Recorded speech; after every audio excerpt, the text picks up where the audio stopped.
markii la soo jabiyey ciidamadii muslimiinta ayna soo dhowaatay midkii uu ku qeylinayay itusa nebi Muxamed, waxaa dhinaca bari ka soo muuqday dagaalyahan fardafuul ka dheereeya shimbiraha, jabaqda socodkiisuna ay cabsi gelinayaan gaalada. adduunyadu way bedeshay dadka oo idil ilaa Abu Cubayda mooye, amiinka ummadan iyo mid ka mid ah kuwii ugu horeeyay ee islaamka soo galay una hijrooday hijradii labaad ee ay galeen saxaabadii. wuxuu ka qayb galay dagaalkii Badar iyo wixii ka dambeeyay, mid ka mid ah 10kii saxaabi ee jannada loogu bishaareeyay iyaga oo weli aanan dunida faaruqin. assalaamu calaykum, ramadaan kariim. maanta waxaynu ka hadli doonaa qisada saxaabigii Abu Cubayda Caamir bin Jarraax, amiinkii ummadan. magaciisa oo dhammaystiran waa Caamir bin Cabdillah bin Jarraax al-Qurayshi al-Fahri, balse wuxuu caan ku ahaa kunyadiisii Abu Cubayda Caamir bin Jarraax. wuxuu dhashay 40 sano ka hor hijrada, wuxuuna ahaa nin Allah hibo uu u siiyay akhlaaq iyo xishood. wuxuu ka mid ahaa dadkii ugu horeeyay ee islaamka qaatay. wuxuu soo islaamay maalintii ku xigtay maalintii uu soo islaamay Abubakar. islaamkiisu waxaa door weyn ku lahaa isla Abubakar. laga soo bilaabo maalinka kadib wuxuu tiir weyn u ahaa islaamka. xilligaana wuxuu aad uga ifayay difaacidda nebiga iyo mid Allah uu ugu hibeeyay geesinimo iyo sugnaan, ilaa isaga oo dunida jooga loogu bishaareeyay jannada. nebigu wuxuu ahaa mid aad u amaana, aadna u jecel, wuxuuna dhihi jiray nicma arrajulu Abaa Cubayda. wuxuu u soo dhabar adeegay noloshii adkeyd ee ay ku jireen saxaabada xilligii ay ku sugnaayeen Maka. wuxuu ahaa mid ka mid ah geesiyaashii rasuulka hijir ahaan uu ugu diray dhulkii Xabasho. wuxuu ka qayb galay dagaalkii Badar, manaxa geesi ah oo dhaxda ka galay gaalada. wuxuu gacantiisa ku laayay gaalo badan, wuxuuna ahaa mid aanba taxadar ka qabin waxa lagu magacaabo geeri. balse waxaa u soo bareeray intuu dagaalku socday nin ka mid ah gaalada. wuxuu aaday dhinac walba uu isagu aado, balse Abu Cubayda uu iska leexinayaa, wuxuuna ka xishoonayaa dagaalkiisa. markii ay caddaatay arrintu, ninkina uu wejiga u saaray Abu Cubayda oo ay iska hor imaadeen, waxa uu seeftiisa ku garaacay madaxiisa isaga oo laba dhinac u kala dhantaalay. laakiin ruuxaasi ma aqoonsan kartaa waa aabihiisa oo xilligaa gaal ahaa, Cabdullaahi Caamir bin Jarraax.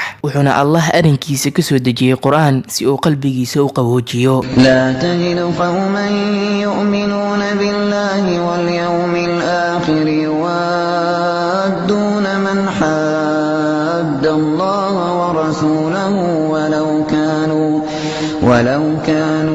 آباءهم أو أبناءهم أو arrinkaana kuma dhiiran karo ilaa qof Allah uu siiyey mooye iimaan weyn iyo mid qalbigiisu Allah ka daahiriyey jacaylka iyo damaashaadka dunidan kooban. maalin rasuulka sallallahu calayhi wasallam waxa uu yimid wafdi ka socda Nasaaro, waxayna ku dhaheen na raacay nin ka mid ah asxaabtaada oo aad raali ka tahay si uu dhexdeena noo xukumo. waxaa naga mid ah kuwa ku qanacsan xukunka asxaabtaada. nebigu wuxuu ku dhahay ii imaada barqada, waxaan idinku dari doonaa mid ay u sugnaatay awood iyo ammaano. xilligaana Cumar oo ka sheekeynaya wuxuu yiri maalinka salaada duhur waxaan soo aaday xilli hore, waxaan aad u jeclaa inaan noqdo shakhsiga uu rasuulku tilmaamay. markii aan salaada ka baxnay, nebigu waxa uu milicsaday dhinaciisa midig iyo dhinaciisa bidix. anna waxaan ahaa mid yaro qoorta kor u taaga si uu rasuulka ii arko, laakiin waqti kama uusan zuulin ilaa nebigu indhihiisa ay qabteen Abu Cubayda. kadibna waxa uu ku dhahay raac dadkan kuna xukum waxa dhexdooda ahaaday oo khilaaf ah. intaa kadib Abu Cubayda waxa uu ahaa mid muslimiinta ku dhex nool. maalinkii dagaalkii Uhud, muslimiintana la jabiyey, rasuulkana sallallahu calayhi wasallam dhooshiisu ay jabtay. waxa uu ka mid ahaa Abu Cubayda saxaabadii dagaalka ku jiray. markii la soo jabiyey ciidamadii muslimiinta ayna soo dhowaatay midkii uu ku qeylinayay itusa nebi Muxamed, waxaa dhinaca bari ka soo muuqday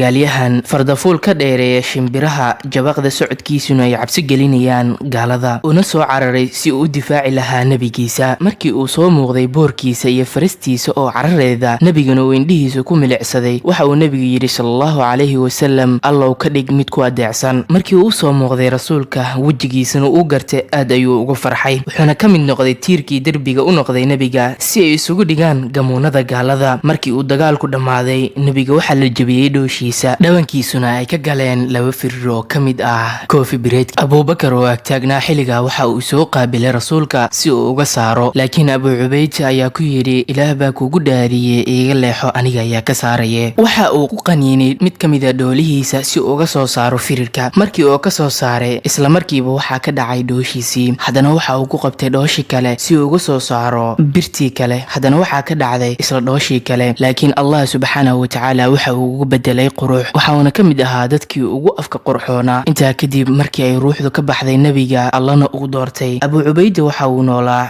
khilaafadii Abi Bakar ilaa khilaafadii Cumar, isagoo ahaa marna amiin marna hogaamiye. Ciidamadiisu waxay in badan furtay magaalooyin waaweyn, mana uusan ahayn mid khilaafa amarada amiirkiisa ilaa hal amar mooye. Abu Cubayda waxay ciidamadiisu furteen dhulkii Shaam ilaa bari, dhulkii lagu magacaabay Aasiya Suqra ama Aasiyada Yar. Isla xilligaana dhulkii Shaam waxaa ka dilaacay daacuun aysan dadku horay u arag. Cumar bin Khadaab oo ahaa amiirkii mu'miniinta xilliga waxa uu warqad u diray Abu Cubayda, waxayna u qorneed sidan: waxa ii muuqatay arrin aan kaaga baahi badanahay ilaa adi mooye, oo ay ku timaado waraaqdeeda xilli habeen ah. Waxaan kugu boorinayaa inuusan waagu kugu baryin ilaa adiga oo faraskaaga saaran mooye. Haddii ay ku timaado waraaqdeeda maalin, waxaan kaaga boorinayaa inuu galabtu curdanaado ilaa adiga oo faraskaaga saaran mooye. Markii uu arkay warqadii Abu Cubayda, waan ogahay arrinku uu amiirku iga doonayo, wuxuu rabaa inuu joojiyo, waxaanan baaqi ahaanaynin. Wuxuu u soo qoray fariin: amiirkii mu'miniintu, waan ogaaday baahidaada, aniguna waxaan ku dhex suganahay ciidamadii muslimiinta, mana doonayo nafsadeeda oo aan badbaadsado, waxa iiga ku dhacayana aan uga tago, mana rabo inaan faaruqo ilaa amarka alle uu yimaado mooye, aniga iyo iyagaba. Haddii ay ku timaado waraaqdeeda, ka laabo go'aankaaga, iina ogolow inaan halkan joogo. Markii ay u timid waraaqda, uu kala furay Cumar, isla markiiba waxaa ka soo daadatay ilin, taas oo qoyday dhabankiisa. Dadkii ag fadhiyey waxay isla markiiba la soo boodeen: ma Abu Cubayda ayaa dhintay? Waxa uu ku jawaabay maya, balse wuxuu ku yidhi: waxaan malaynayaa inay soo dhowaatay. Hadalkiisa ama malayntiisu wax badanba kama aysan soo wareegan ilaa Abu Cubayda uu ku dhacay daacuunkii. Markii ay u soo xaadirtay geeridii, waxa uu la dardaarmay ciidamadiisa, waxaana uu ku yidhi: waxaan idinku dardaarmayaa dardaaran haddii aad qaadataan aysan ka zuuleynin ilaa khayr mooye. Ku ooga salaada waqtigeeda, bisha Ramadaanna sooma, sadaqaysta, soona xajiya, cumradana ha iloobina. Isku dardaarma wanaaga, una naseexeeya amiiradiina, yaysan idin mashquulin dunidan kooban. Haddii uu qof noolaado 1000 sano, ma jirto meel uu uga baaqsado waxaan maanta ku suganahay. Intaa kadib waxa uu milicsaday hareerihiisa, wuxuu arkay Mucaad, wuxuuna ku dhahay: Mucaadow, duji dadka salaada. Kama aysan soo wareegan muddo ilaa ruuxdiisa daahirka ah ay aaday dhinaca samada. waxa uu dhintay daacuunkii Camwaas sanadkii 18 ee hijriyada, isagoo daadiisu ahayd 58 sano. waxaana u hirgalay hadalkii rasuulku sallallahu calayhi wasallam uu ku yiri: qoom walba waxa ay leedahay amiin, amiinka ummadana waa Abu Cubayda Caamir bin Jarraax. geeridu kama labalabaynayso inay ku habsato qof walba oo dunida nool, marba haddii ay dhaafi weyday midkii Allah uu ugu jeclaa dunida ee Nabi Muhammad sallallahu calayhi wasallam. maalinka waxaa dunida faaruqay halgama hogaamiye geesi ku suntan aaminaad iyo mid Allah uu ugu deeqay akhlaaq wanaagsan. waxaana salaadii janaasada ku dukaday Mucaad bin Jabal. intaa waxaa ku soo dhamaaday qisadii aan ugu hadlaynay saxaabigii jaliilka ahaa Abu Cubayda Caamir bin Jarraax.